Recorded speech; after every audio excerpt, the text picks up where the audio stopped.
Crop News brought to you by the Kansas Association of Wheat Growers and Kansas Wheat Commission. Together, we are Kansas Wheat. Good morning and welcome back to the show. We're at the 2013 Ag Connect event going on in Kansas City, and we're joined by Ben. Thanks for joining us. Thank you. With TriBine. I got that right? Yes. You know, I've been around a lot of combines, but I've never been around a combine that's enormous. It's big. That's because it's not really a combine. It's a TriBine. A combine, developed back in the 30s and 40s, combined a binder and a stationary thresher. We still have those two functions, but we add a third function, which is the bulk grain or grain cart carrying capacity. So that's hence the name TriBine. 1,000 bushels? 1,000 bushels. Wow. Unloads at 500 bushel a minute. We can fill a semi truck in 2 minutes. Wow. Now, you guys are farmers in Indiana, Correct. Is that right? What made you want to try to do TriBine? Well, I came back to the farm about 15 years ago, and the first job they gave me was driving the grain cart.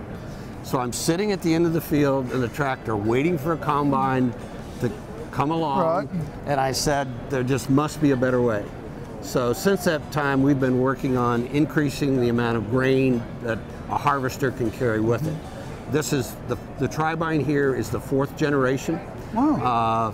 I'm a slow learner, so we've been working on this for 12 years. But each prototype has gotten better, more effective. This is the first one that we feel is robust enough to be a product that could be released to the general market and sold generally, and would be dependable and reliable. Well, at some point in time, things keep getting bigger and bigger and bigger. Farms keep getting bigger and bigger. You look at row planters now, 36 row, 32 row planters. This was eventually going to come along, don't you think? Well, every farmer you've talked to for a number of years wanted a larger grain tank. But this is a new platform or a new architecture to build harvesters. If you look at the wonderful antiques we have over here from the 1940s and 50s, and then you look at the new conventional combines for sale, it's the same architecture. Big front axle, little steering axle, grain tank up on top. In the case of the TriBine, it's much different. It's a symmetrical vehicle, true 4-wheel drive, 2 hydrostatic drives, 1 on the front axle, 1 on the rear. The grain is down on the ground, it's not up on the top. So you say it's big, but actually we're shorter than a conventional combine with its long auger sticking out.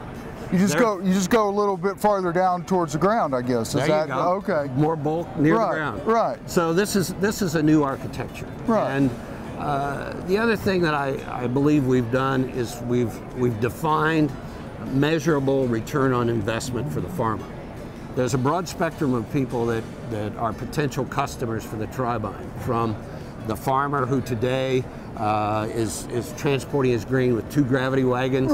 He's pulling the combine over to the gravity wagons or a truck and unloading. This is a big jump in productivity for him because he can always make a complete round. With an 8-row corn head, for instance, 1,000 bushel, you can go 2 miles. So you can always make a round. You never have to can always end up somewhere. You can always end up where the truck is, or where the wagons are. Well, no, I wanted to say we're going to take a quick break, if that's all right. When we come back, let's talk about engine size, transmission, everything that makes this booger go. Okay. You're watching Ag AM in Kansas, and we'll see you in just a minute.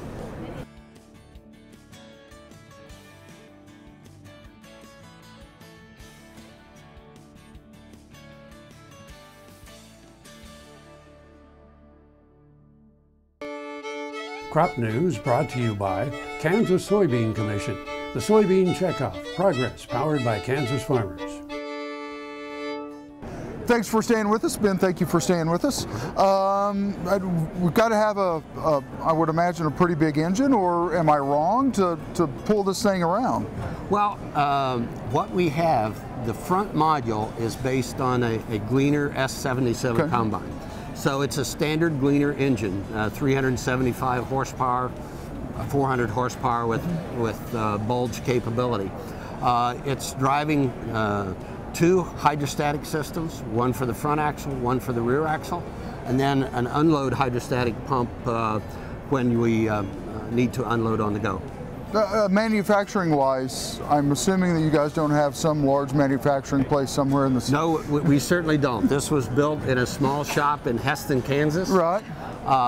And the rear module was in fact assembled and fabricated to our design at Crustbuster Speed King out in Dodge City. Really? So this is made in Kansas. Made in Kansas. Yeah. Have you taken any orders for it yet, or No, are you guys at that point? No, we're not in a position to do that. We're here at this show to gain feedback from custom cutters, farmers, from the media.